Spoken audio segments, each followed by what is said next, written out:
Part 2. Be me, Eternal DM. Be not me, Kazador, Peregrin, Yndri, Senket, and Julian, all paladins. Party is heading north to the Summerlands. Been travelling with a convoy caravan for a few weeks. Should be almost there. They hear a commotion up ahead, and they go to investigate. Scouts are on their way back, running like hell with 4 goblins riding 2 particularly evil-looking wolves on their tails. Yndri recognizes them. Wargs! Kazador doesn't care. Tells them to Get ready to fight. I agree. Roll for initiative. Peregrin goes first, rushes up and hits a warg with a stone from his sling, and orders, Get the caravan back! Yndri is next. A bow twangs, a warg gets an arrow in the knee, slows down. Goblins shoot back, roll poorly. Wargs close on the scouts and knock one down. Kazador rushes forwards and Misty steps forwards to slam his axe into the first warg's mouth, throwing it off the scout. Senket dashes to get between the other scout and the next warg. Get behind me! Julian takes a potshot with his crossbow, goes wide.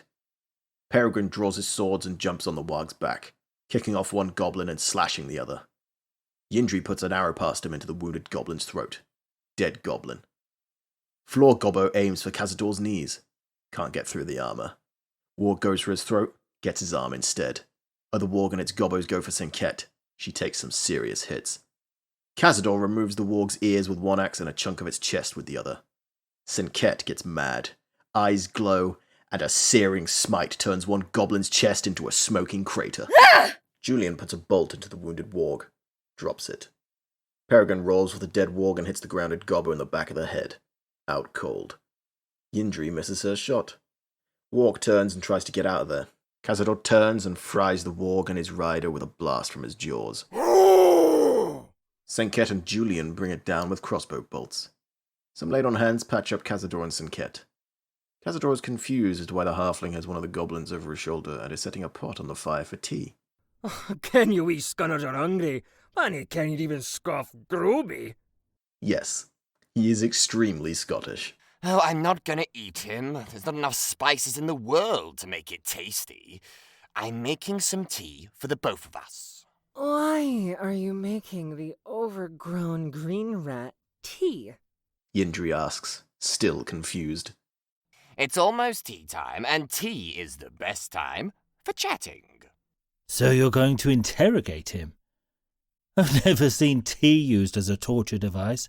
Have you, Firebrand? Julian jokes, mostly aimed at Senket. The tiefling is unamused. Torture isn't my area of expertise, nor is it a halfling field of study. Ah, you're crazy.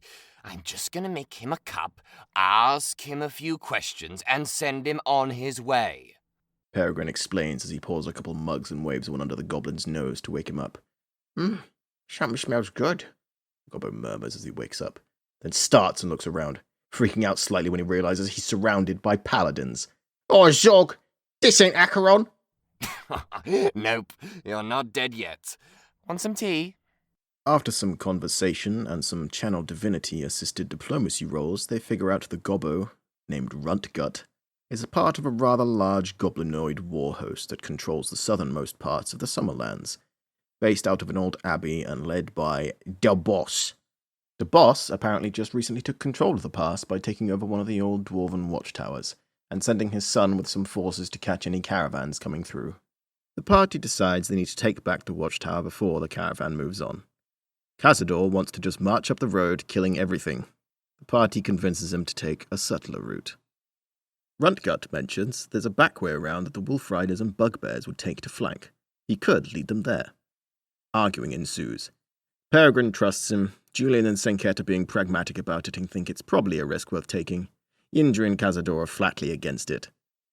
Eventually, they decide to follow it, with the condition that the goblin is on a leash. Runtgut is not at all happy about this. The party goes talk to the caravan leader. Julian stays behind to watch Runtgut. Julian threatens to Cut off his arms, shove them up his arse, chop off his feet 1 toe at a time, flay him with a cheese grater, and then fling him into a barrel of lemon juice and horse piss. Then fling said barrel into a river. if he betrays them. Holy shit. Calm down there, dude. I know you're lawful evil, but that's just not kosher. Not gonna make him roll for intimidation, though. Table universally agrees that was rather creative, but also way too evil. Julian agrees to slightly less Night Haunter-esque intimidation in future.